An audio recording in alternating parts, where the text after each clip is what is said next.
Oi, meu nome é Jéssica Candal, eu trabalho como roteirista e diretora de cinema e a gente vai falar um pouco sobre diálogo. Então a gente podia imaginar uma situação simples de uma pessoa que está andando num espaço não muito habitado e acaba caindo num poço muito fundo. Ela tenta sair do poço, mas não consegue. Então provavelmente ela vai falar alguma coisa. Talvez ela dê um grito, um ei, talvez ela fique só xingando e falando todos os palavrões que ela conhece, furiosa com aquela situação, mas talvez ela também diga, me deixa, caso quem apareça para salvar ela, para tentar ajudar ela, seja alguém com quem ela tem alguma disposição, algum problema. Mas com certeza, em nenhum dos casos ela vai falar, eu estava andando por aqui, caí nesse poço que ele é muito fundo, eu já tentei sair algumas vezes, mas ainda não consegui e gostaria muito de alguém para me ajudar, mas você eu não vou aceitar, porque você já é uma pessoa que me fez muito mal, uma pessoa de quem eu não gosto, de quem eu tenho muitos problemas, então eu prefiro ficar aqui, morrer aqui, do que aceitar sua ajuda. Claro que parece óbvio que esse exemplo de diálogo não funciona, mas acaba que é uma situação muito comum da gente fazer escritas de falas mais ou menos nesse sentido. Falas em que o subtexto vira o texto. Falas em que aquilo que é dito e feito reitera aquilo que é sentido e pensado. Em que os desejos e as motivações do personagem são explicitados por meio de palavras. Ou ainda em que o personagem fala com o espectador para explicar algo para o espectador e não para se comunicar com o personagem que está em cena com ele. E o resultado disso é que a gente gera diálogos que são muito desinteressantes e acabam, em vez de instigar o espectador a saber mais da história, acabam entediando o espectador. Mas o bom de diálogo ruim é que eles, de modo geral, servem como um diagnóstico que apontam para onde está o problema.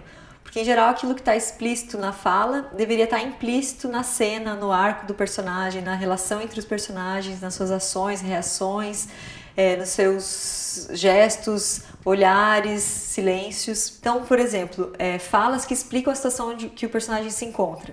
Por exemplo, fiz um longo trajeto para chegar até aqui. Como te disse no outro dia, ou devido à minha falta de grana, eu preciso te pedir um favor. São falas que estão apontando para uma falha da construção dessas situações na própria cena ou em cenas anteriores, mas situações que mostrem essas problemáticas em ato, que mostre a gente vendo esse longo trajeto que foi percorrido, que mostre a gente ouvindo o que foi conversado naquele outro dia entre os personagens, ou que construa essa falta de grana e como que o personagem vem lidando com isso ao longo do filme, para que a gente não precise de uma fala para explicitar essas situações. Então o principal seria se perguntar como fazer com que isso que está sendo explícito na fala seja resolvido por meio de situações e cenas. Ou, por exemplo, diálogos que verbalizam o sentimento de um personagem ou colocam o julgamento de um personagem sobre o outro de uma maneira muito clara. Por exemplo, sempre gostei muito de você. Ou aquela é uma boa pessoa, mas ela está prestes a se corromper. Ou isso me deixa muito confiante. São falas que apontam provavelmente para uma falta de construção da relação entre as personagens, que a gente deveria ter visto em cena e em situação antes, ou uma falha na construção de como que as situações dramáticas que a gente viu impactam aquele personagem, o que ele vem sentindo ao longo daquela trajetória. Então, nesses casos, o ideal seria se perguntar como fazer com que a gente viva esse sentimento, com que a gente sinta isso junto do personagem e não só entenda racionalmente por meio de uma fala ou de uma explicação que um personagem dá para o outro. Mas se problemas como esse não estão acontecendo só em um ou outro diálogo, mas eles são recorrentes ao longo de todo o roteiro, é muito provável que se tenha ido muito cedo para o roteiro antes de ter a estrutura narrativa sólida. Então, a melhor coisa a fazer, num caso como esse, seria voltar para retrabalhar a escaleta e o argumento para fazer com que o subtexto ele esteja mais presente em toda a trama, em todas as situações construídas, e aí só depois disso voltar para o texto com uma camada a mais que vai agregar um sentido àquela estrutura narrativa que já vai estar construída e consolidada. Então, primeiro construir o subtexto, o que as personagens sentem e desejam ao longo da história e qual é a sua intenção enquanto autor ou autor com essa história, para depois construir o texto, como essas personagens expressam aquilo que elas sentem e desejam e como que essas personagens expressam a intenção que você tem ao escrever essa história. Trabalhando dessa maneira, é possível que o texto e o subtexto se configurem como duas camadas complementares. Às vezes a camada do texto pode contradizer o subtexto, ela pode complementar, ela pode se opor ou pode ser simplesmente diferente. O discurso do filme não fica óbvio e ele fica um pouco mais complexo e instiga o espectador a desvendar o sentido daquela história, não ficando numa posição passiva de simplesmente receber aquele significado já dado para ele. Então, voltando para aquela situação inicial da nossa personagem que caiu no poço e só pode ser salvo por uma outra personagem porque ela nutre um ódio mortal. Pensando nessa diferenciação entre as camadas, Em vez dela expressar o ódio e explicitando o subtexto, talvez esse personagem pudesse fazer uma fala pelo contrário, comovida e até piedosa, perdoando aquela outra personagem por tudo que ela fez, para que então ela conseguisse ser salva, mas por fim, quando saísse do poço, ela poderia empurrar a outra personagem, demonstrando esse ódio que ela sente por meio do ato, em oposição ao que ela tinha acabado de dizer. Bom, não que essa seja uma ótima solução, mas ela é uma solução já um pouco melhor do que aquela primeira, em que a personagem explicitava todo o ódio que ela sentia por meio das palavras. E é nessa sucessiva escrita e reescrita que o diálogo vai sendo aprimorado. Bom, então se até agora a gente viu problemas comuns dos diálogos, agora a gente pode começar a pensar sobre como tentar construir um bom diálogo. E o Robert McKee, no livro Story, ele dá algumas dicas nessa tentativa de construir bons diálogos e, tentando resumir, acho que tem 3 pontos principais. O primeiro é que os diálogos sejam concisos, né? Que se diga o máximo possível com a menor quantidade de palavras. Também que os diálogos eles tenham o tom daquele personagem, que tenha o seu jeito de falar, que tenha esse tom mais coloquial, mas também sem exagerar, porque muito dessa coloquialidade vai surgir a partir da interpretação das atrizes e dos atores, mas o mínimo possível para a gente ver a personalidade daquela personagem. E também, e talvez até principalmente, né, que os diálogos façam a ação dramática avançar, que façam os beats virar de um personagem para outro, fazendo com que o conflito avance e com que a gente entenda e vá vendo como que a presença e a fala de um personagem altera o estado do outro personagem. Ele também sugere o exercício de se colocar no centro da personagem, de modo que a autora ou o autor mergulhe na mente e no coração de cada personagem, tentando sentir o que aquele personagem responderia a cada momento, passando de um personagem para o outro. Então, frente àquilo que o outro personagem disse, o que aquele personagem sente, como que ele reage. Um outro autor, o Michel Chion, no livro Roteiro de Cinema, faz um apanhado de várias formas e funções do diálogo, desde Aristóteles a Sid Field, que também pode ser interessante como consulta. O Leandro Saraiva e o Newton Canito, no livro Manual de Roteiro, ou Manuel, o primo pobre dos manuais de cinema e TV, fazem um belo elogio ao silêncio, como uma fala, né? Eles falam assim: numa cena, o silêncio nada mais é do que uma frase muda de diálogo. É sempre um silêncio para alguém, dirigido ao outro. Então, o silêncio como uma ação, como uma fala dirigida ao outro personagem, que muitas vezes pode falar muito mais do que uma resposta verbalizada. Eu acho importante conhecer essas várias formas de pensar o diálogo e as formas que o diálogo pode ter numa cena, mas também tomar esse cuidado para não tomar essas formas como regra a ser preenchida, como uma receita de bolo a ser cumprida à risca, assim, né?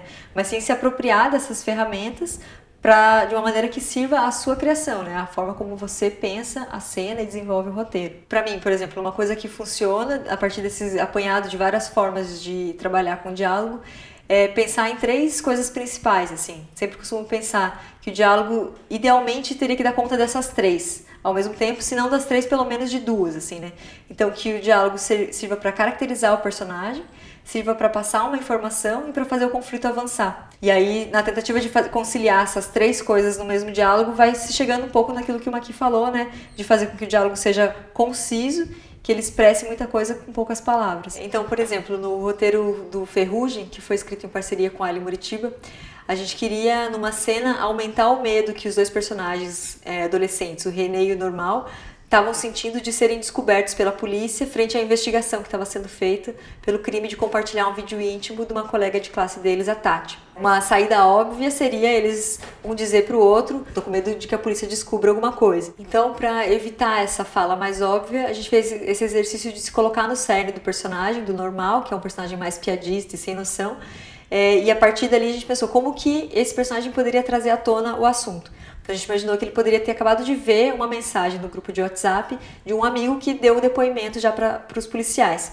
Então, para evitar essa forma mais óbvia de diálogo, a gente tentou fazer esse exercício de se colocar no cerne do personagem, do Normal, que é um personagem mais piadista e um pouco sem noção, e como que a partir dele esse assunto do depoimento poderia vir à tona. Então a forma como a gente pensou é que um amigo tivesse acabado de compartilhar no grupo de WhatsApp que deu o depoimento. E aí, novamente, uma forma óbvia seria que o normal vendo a mensagem e falasse: Renê, eu acabei de ver aqui que o Polenta já deu o depoimento, ele falou que foi assim, que foi assado, que os policiais perguntaram isso, perguntaram aquilo. Mas aí, de novo, a gente estaria fazendo o normal falar aquilo que a gente, como roteirista, precisava que ele dissesse. E não deixando com que o normal, de fato, contasse aquela situação para o amigo dele como seria o jeito dele de contar. Então, testando várias possibilidades, a gente chegou nessa forma que é o que está no filme hoje em dia.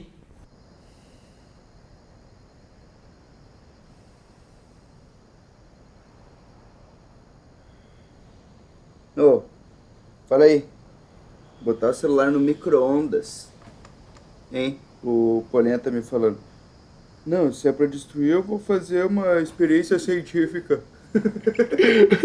Diz que ele botou a parada no modo pipoca. Ah, não. Idiota, né, velho? Babaca. A mãe dele tá de cara agora, velho. Porque o PA explodiu o micro-ondas, fudeu os armários tudo da parada, tá ligado? Babaca, mano. Idiota.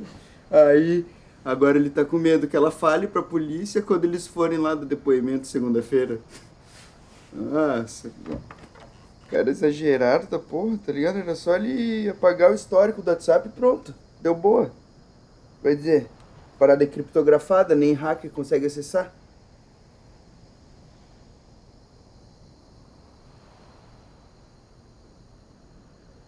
Será que eles estão perguntando, hein? Vai, normal, apaga a luz aí, vai. Vamos dormir.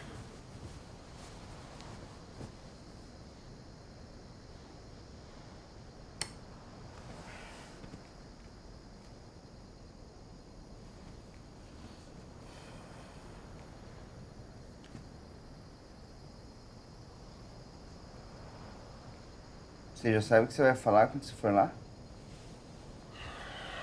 Piá, vamos dormir. Dá bom de falar a mesma coisa, né?